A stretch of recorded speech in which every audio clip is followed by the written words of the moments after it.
Sirens just screamed across Tel Aviv, Jerusalem, and Israel's northern cities as Iranian missiles tore through the sky. And this was not a small strike. This was a fresh barrage launched by a country that is supposedly defeated. At almost the exact same moment, President Donald Trump issued a public statement urging Iran's military to lay down their arms and save what is left of their country, which he says is not much. So here is the contradiction that should make you stop and ask what is actually happening. If Iran is beaten, if their military is destroyed like the Pentagon keeps claiming, then why are missiles still flying? And why is Trump begging them to surrender? The Israeli Defense Forces confirmed the latest missile wave triggered alerts across Tel Aviv, the West Bank, and Israel's northernmost city. And 58 people were wounded when one ballistic missile struck northern Israel. Buildings were damaged, 2 people were moderately injured, and the fact that Iran can still launch coordinated multi-city strikes on day 14 tells you something the White House does not want to admit. This war is not almost over, and Iran is not surrendering. Trump's exact words were that Iran's military would be wise to lay down their arms and save what is left of their country. But Iran's answer was not a white flag. It was more missiles. That is not the behavior of a defeated enemy. That's the behavior of a country that believes it can outlast American political will, and the polling data suggests they might be right. Before we go any further, smash that like button, subscribe, and drop a comment below because this missile wave just happened and your engagement helps us track these breaking updates as the contradictions pile up. Now let me walk you through what actually happened in the last 24 hours because the gap between what Trump is saying and what is happening on the ground is growing every single hour. The latest missile barrage began just hours ago. Sirens sounded across central Israel, and residents were instructed to head to shelters immediately. This is day 14 of a war Trump said would be over in weeks. The Israeli military has not released the exact number of missiles launched, but the fact that alerts went off across multiple regions means this was not symbolic. It was a coordinated attack. And here is where it gets interesting. Just hours before the missiles flew, Trump posted on social media calling for Iranian forces to quit. He told them their country is destroyed and they should save what is left. But if the country is already destroyed, if there is nothing left to save, then what exactly is Trump asking them to surrender?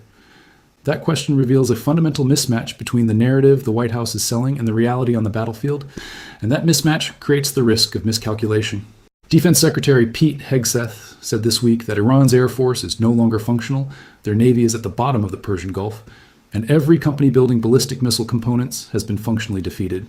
But Iran just launched another missile barrage, so either Hegseth is wrong about the level of damage inflicted, or the definition of functionally defeated does not mean what most people think it means.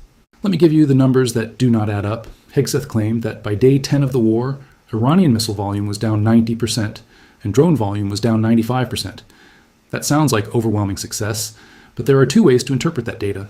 One is that strikes crippled Iran's ability to launch large-scale attacks. The other is that Iran is preserving its remaining stockpiles and launching smaller strikes to stretch out the conflict and drain American resources. And the Pentagon has not told you which one is true. Here's why that matters. If Iran is genuinely running out of missiles, then Trump's surrender demand makes sense. You corner a beaten enemy and offer them a way out. But if Iran is strategically conserving resources and waiting for American political support to collapse, then Trump's surrender call is not a sign of strength. It is a sign of desperation. And the polling suggests desperation might be the right word. NBC News released a poll this week showing that 54% of American voters disapprove of Trump's handling of this war. Even more striking, a majority of voters said the United States should not have taken military action against Iran in the first place. That is a massive political problem. Because wars do not end when the enemy surrenders. They end when the American public stops supporting them.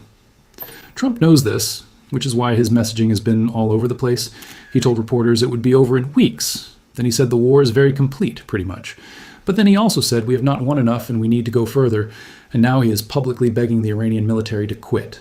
So which is it? Is the war almost over, or do we need to keep fighting? Is Iran defeated, or are they still launching missile barrages? And if Trump is so confident in victory, why does he sound like he is negotiating? Let me show you the gap between official statements and battlefield reality. Trump told Axios that unconditional surrender could mean Iran announces it, but it could also be when they cannot fight any longer. Read that again? Trump just redefined surrender to include a scenario where Iran never actually says they surrender. They just stop fighting because they have nothing left. That is not a victory condition. That is a face-saving exit strategy for a war that is not going the way the White House planned. Now here's the question you need to ask yourself right now, and I want you to drop your answer in the comments. Do you think Iran is actually considering surrender, Or is Trump's public plea a sign that the U.S. needs this war to end more than Iran does? Because the contradiction between missiles flying and surrender demands is not just confusing, it is strategically dangerous. And the next 48 hours will tell us which side miscalculated.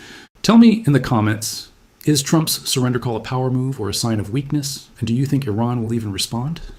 Now, let me explain what is really driving Trump's surrender demand, because it is not just about battlefield losses. It is about oil, it is about economics, and it is about the 2026 midterms. The Strait of Hormuz has been effectively closed for 2 weeks, shipping traffic has collapsed by 94%, and oil prices are sitting above $100 per barrel. That is a direct hit to American consumers, and it is happening in an election year. Treasury Secretary Scott Bessent said the Navy will escort tankers through the strait as soon as militarily possible, but Energy Secretary Chris Wright admitted the Navy is not ready yet. It might not happen until the end of the month, so the strait stays closed, oil stays expensive, and every day that passes is another day that voters blame Trump for high gas prices. Add to that the fact that 7 American service members have been killed so far, and all 6 crew members of a KC-135 refueling plane died when it crashed in Iraq just yesterday. The human cost is real, and it is visible. CENTCOM said the crash was not due to hostile fire, but the optics are terrible. American families are getting death notifications while the White House says the war is almost over. And then there's the contradiction of deploying more forces while claiming victory. Just in the last 24 hours, the Pentagon approved sending 2,200 Marines with F-35 fighter jets to the Middle East. If Iran is defeated, if their military is functionally destroyed, then why are we sending 2,200 Marines into a war zone right now? Why are we deploying the first ground-capable force of this entire conflict? That is not the behavior of a military winding down operations. That is the behavior of a military preparing for a much longer fight. Now, let me connect the dots between Trump's surrender call and what Iran's new supreme leader just said, because this is where you see the two sides talking past each other. Mojtaba Khamenei, who was just appointed as Iran's new supreme leader after his father was killed in the Israeli strike that started this war, issued his first public statement this week. He said that attacks on Israel and U.S. military assets in the Middle East will continue unless bases hosting U.S. forces are closed. That is not a surrender signal. That is a demand. Defense Secretary Hegseth claims Khamenei is wounded and likely disfigured and has not appeared in person since his appointment. But even if true, Iran's leadership is issuing ultimatums, not offering to quit. So you have Trump demanding Iran lay down arms, and you have Iran's new supreme leader demanding the U.S. close its bases, and neither side is talking about the same war. Trump is framing this as a near-total victory where Iran just needs to admit defeat. Iran is framing this as a war of resistance where the U.S. will eventually give up and leave. And the strategic reality is that both sides might be wrong. Trump cannot force Iran to surrender without a ground invasion. And Iran cannot force the U.S. to leave without inflicting casualties that break political will. That is the definition of a stalemate. And stalemates in the Middle East do not end quickly. They drag on for years. Here is what happens if this turns into a long war. The economic costs skyrocket. The first week alone cost the Pentagon more than $11 billion, and we are now on day 14 with no end. Congress has not authorized a single dollar for this war yet. Trump is using existing defense budgets, but if this drags into summer, he will need a supplemental funding bill, and that means a political fight. The cost to the global economy is even worse. 1/5 of the world's oil passes through the Strait of Hormuz, and if it stays closed for another month, you are looking at a global recession. China is watching this very carefully. Every Marine sent to the Middle East is a Marine not available for the Indo-Pacific, and Beijing knows the longer this lasts, the weaker America's position becomes globally. And then there is the risk of escalation. If Trump cannot get Iran to surrender and he cannot reopen the strait without a ground operation, then the pressure to do something dramatic increases. Military analysts are speculating that the next move could be a strike on Iran's oil infrastructure, specifically Karg Island, which handles more than 90% of Iran's crude oil exports. If the U.S. hits Karg, Iran has already warned it will retaliate by destroying oil and gas infrastructure across the Gulf. That means